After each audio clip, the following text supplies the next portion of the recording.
Assalamualaikum, selamat pagi Ananda. Apa kabarnya hari ini?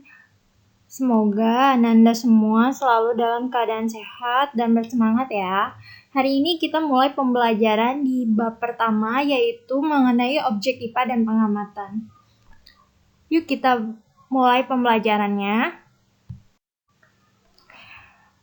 Oke, untuk pembelajaran hari ini kita akan mempelajari tentang konsep pengukuran dan cara menyajikan data hasil pengukuran. Indikator pencapaiannya adalah menjelaskan 3 keterampilan proses penyelidikan IPA, kemudian menjelaskan kegunaan mempelajari IPA, menyebutkan objek yang dipelajari pada mata pelajaran IPA, dan yang terakhir adalah menyajikan hasil pengamatan dan mengkomunikasikan hasil. Nah, sebelum kita mulai pembelajarannya, Ibu mau mengucapkan selamat karena kalian telah menjadi peserta didik kelas 7 dan kini saatnya kalian mempelajari lebih dalam lagi tentang hal-hal di sekitar melalui pelajaran IPA. Apa sih Ananda yang akan kalian dapatkan dari mempelajari IPA? Yang pertama, Ananda akan mampu untuk memahami berbagai hal di sekitar, contohnya mengapa matahari bersinar, atau apa itu bulan, dan lain-lain. Kemudian yang kedua, Ananda juga akan dapat menyelesaikan masalah, contohnya bagaimana cara mendapatkan air bersih dari air yang keruh. Yang ketiga, Ananda dapat meningkatkan kualitas hidup. Sebagai contoh, bagaimana bunga yang ditanam untuk jadi tumbuh dan subur. Dan yang keempat, Ananda dapat berpikir logis dan sistematis. Contohnya, jika menemukan suatu data, Ananda dapat menyimpulkan hal dari data tersebut. Nah, dalam IPA, kita akan mempelajari segala benda yang ada di alam beserta interaksinya. Contoh, interaksi antara air dan makhluk hidup, di mana makhluk hidup itu membutuhkan air untuk bertahan hidup. Kemudian, ada siklus air juga, dan lain-lain. Interaksi antara makhluk hidup dan tidak hidup, serta interaksi antara makhluk hidup dan makhluk hidup yang lain juga akan kita pelajari. Nah, IPA itu terbagi menjadi 4 cabang ilmu Ananda. Yang pertama itu adalah fisika yang mempelajari tentang unsur penyusun alam dan gaya yang bekerja. Kemudian kita juga memiliki cabang ilmu kimia yang mempelajari penyusunan dan perubahan zat. Kemudian ada biologi yang mempelajari makhluk hidup. Dan yang terakhir adalah geologi dan astronomi yang mempelajari lapisan penyusun bumi, atmosfer, dan antariksa. Nah, apa sih benda hidup dan benda tak hidup? Kita tadi membahas tentang interaksi antara air dan manusia. Mana yang benda hidup dan mana yang benda tak hidup atau benda mati? Tentu saja benda hidupnya itu manusia dan benda tak hidupnya adalah air. Kenapa benda dapat dikatakan benda hidup? Karena benda hidup itu memiliki ciri-ciri yang khusus Ananda. Yang pertama adalah membutuhkan nutrisi yang kita dapatkan dari makanan dan minuman. Kemudian yang kedua itu bergerak. Loh Bu, kan tumbuhan itu tidak bisa bergerak, hanya bisa diam di tempatnya saja. Siapa bilang tumbuhan juga bisa bergerak? Nanti kita akan mempelajarinya di kelas 8 ya.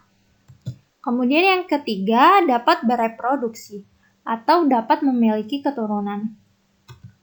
Yang keempat, cirinya adalah bernafas. Yang kelima, tumbuh dan berkembang. Ananda, siapa yang berat badannya naik bulan ini? Nah, itu salah satu ciri Ananda sudah tumbuh dan berkembang. Ananda juga tingginya selalu naik kan, dari Ananda masih kecil sampai sekarang Ananda di kelas 7 SMP. Kemudian yang terakhir adalah peka terhadap rangsang. Maksudnya kalau kita dapat merespon rangsangan yang diberikan oleh alam atau makhluk hidup lain, seperti itu. Nah, langkah awal untuk mempelajari benda di sekitar kita dapat dilakukan melalui penyelidikan ilmiah. Terdapat 3 proses di dalamnya. Yang pertama adalah pengamatan. Proses ini dilakukan untuk mengumpulkan data yang diperlukan. Kemudian yang kedua adalah inferensi atau merumuskan penjelasan berdasarkan pengamatan. Kemudian yang terakhir adalah mengkomunikasikan atau menjelaskan hasil penyelidikan baik secara lisan maupun tulisan. Jika lisan bisa dilakukan dengan cara presentasi, dan kalau tulisan bisa dilakukan dengan cara membuat laporan atau jurnal ilmiah. Nah, kita masuk ke materi pengukuran. Apa itu pengukuran? Pengukuran adalah bagian dari proses pengamatan.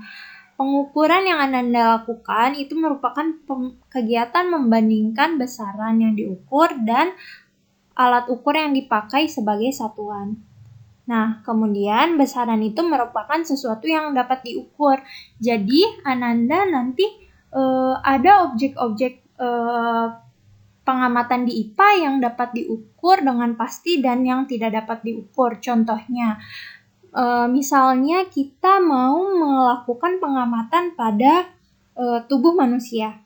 Hal yang dapat diukur itu salah satunya tinggi badan, berat badan.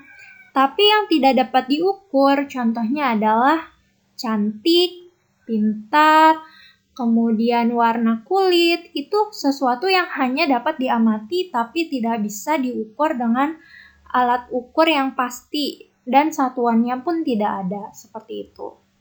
Nah, apa sih Bu satuan itu? Satuan itu merupakan acuan yang dipakai sebagai pembanding dalam pengukuran. Contohnya, kalau kita mau mengukur tinggi badan, maka satuan yang kita pakai adalah sentimeter ataupun meter. Itu merupakan satuan baku dalam pengukuran panjang atau tinggi. Kemudian kalau kita mau melakukan pengukuran terhadap berat badan, berarti yang kita pakai acuannya adalah kilogram atau gram ya, seperti itu. Nah, Nanda, sekian pelajaran untuk hari ini. Jika Nanda masih ada materi yang tidak dapat dipahami, Nanda bisa menghubungi Ibu via WhatsApp dan menanyakan mengenai materi tersebut. Untuk tugas hari ini sudah Ibu share di Google Classroom. Selamat belajar, sampai jumpa minggu depan.